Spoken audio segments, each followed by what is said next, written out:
तेरी क्या ही बात है। ওয়েলকাম টু হানুয়া শিব মন্দির। আর আজকে আমি এসে গেছি তোমার স্বপ্নের শহর গোপীগঞ্জ। এই হানুয়া শিব মন্দির কোথায় আছে, কোন জায়গায়, কি করে তোমরা আসবে, আর আমি কোথা থেকে যাচ্ছি, সমস্ত কিছু থাকবে আজকের ভিডিওতে। আর এই হানুয়া শিব মন্দিরে তোমরা কত টাকা দিয়ে পুজোর ডালি শুরু হবে, সমস্ত কিছু থাকবে আজকের ভিডিওতে। আর ভাই ভিডিও শুরু করে দিয়েছি গোপীগঞ্জের বাজার থেকে তো অবশ্যই। আর অনেক পুলিশ মামাকে দেখতে পাচ্ছে এখানে, আবার জানি না কেন। আর এদিকে কিছু পুজো আর তো অবশ্যই হচ্ছে মাঠের মধ্যে। আর এই জায়গাটাতে কিছু মা শীতলার পুজো হচ্ছে এইখানটাতে। আর হানুয়ার শিব মন্দির আসছি, আর আমার মহাকাল থাকবে না তা বললে হয় নাকি? তো চলো মহাকালের এন্ট্রিটা তোমরা দেখে নাও।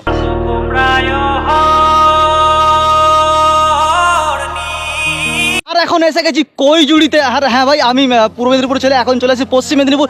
এরপর যাব তোমাদের, মানে কি আর বলবো, হাওড়াতে যাচ্ছি তোমাদের হানুয়ার যে শিব মন্দির, তো সেখানে অবশ্যই যাবো। আর হ্যাঁ ভাই, পূর্ব পশ্চিম, এবারে যাবো হাওড়া। হাওড়া কি পড়ছে মনে হচ্ছে উত্তর উত্তর পড়তে পারে, হুগলি, ওটা হুগলি পড়ছে হানুয়া। আর এই দাদার যাবে আমার সঙ্গে আজকে। চ্যানেল কি, চ্যানেল নাম কি বলো? WB15 rider Saroj. WB15 rider Saroj, তোমরা দেখতে পারো চ্যানেলটা।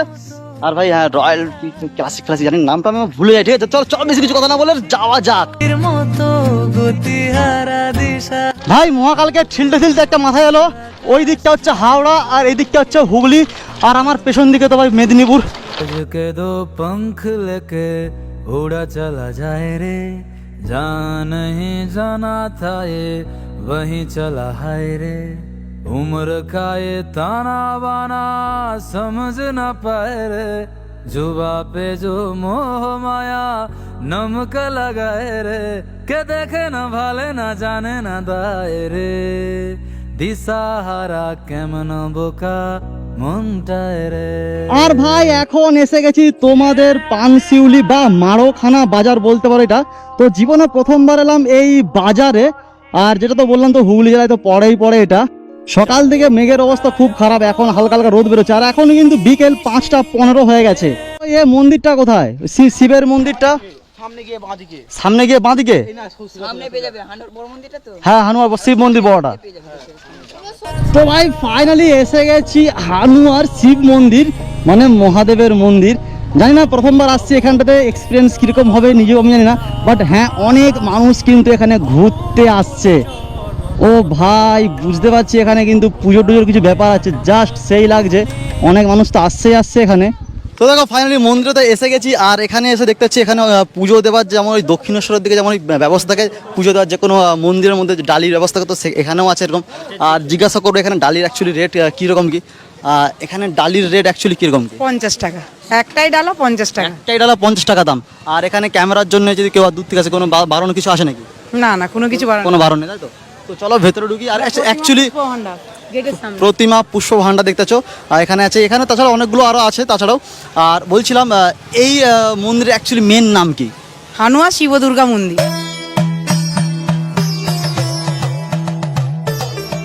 হে শিব, হে মহেশ্বর, হে শঙ্কর, আমি ভগবানের কাছে একটাই প্রার্থনা করি, এই পৃথিবীতে যত জীব জন্তু পশু পাখি দুঃখ কষ্টে আছে তারা যেন ভালো থাকুক, তারা যেন খেতে পাক, এটাই আমি ভগবানের কাছে সবসময় প্রার্থনা করি। এই শিব মন্দিরের ভেতরে ঢুকেই একটা জিনিস আমি প্রথমে বুঝতে পারলাম, যেন চলে আসছি আমি জয়রামচক মহাপ্রভু মন্দির, কিন্তু না, এটা হচ্ছে হানুয়ার শিব মন্দির, যেমনটা তোমাদেরকে বলেছি।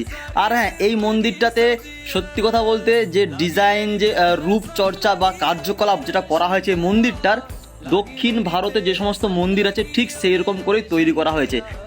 আর জাস্ট বুঝতে পারছো এখানটাতে সামনে ঢুকতেই মহাদেব তো আছে অনেক বড় করে। আর এখানে কিছু ফোয়ারার তো ব্যবস্থা থাকে, বাট এই মুহূর্তে বন্ধ, হয়তো মেবি সন্ধ্যাবেলা হয়তো চালু হতে পারে। আর অবশ্যই দাদা আসছো কথা, দাদা তোমরা 24 ফুট বাজার থেকে। 24 ফুট বাজার থেকে, তাই তো? মন্দিরের প্রবেশ দ্বারে ঢুকতেই দেখতে পেলাম বিশাল বড় বড় 4টে পিলার, যেটা মন্দিরের পুরো ভারকে তো নিয়ে আছে।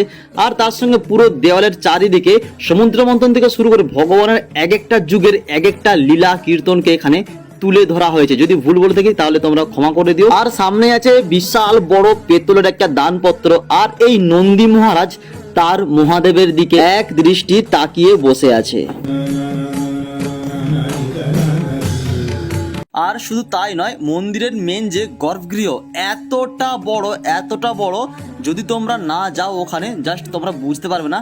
আর হ্যাঁ, সব থেকে ভালো বিষয় যেটা হচ্ছে, তোমরা এই মন্দিরে এলে নিজে হাতে পুজো দিতে পারবে, তার সঙ্গে নিজের হাতে করে এখানে ভগবানকে জল চড়াতে পারবে, তার সঙ্গে মালাও দিতে পারবে। হ্যাঁ, অবশ্যই তোমরা এটা নিজে হাতে করতে পারবে, কারণ অন্যান্য মন্দিরে কিন্তু এগুলো হয়ে থাকে না।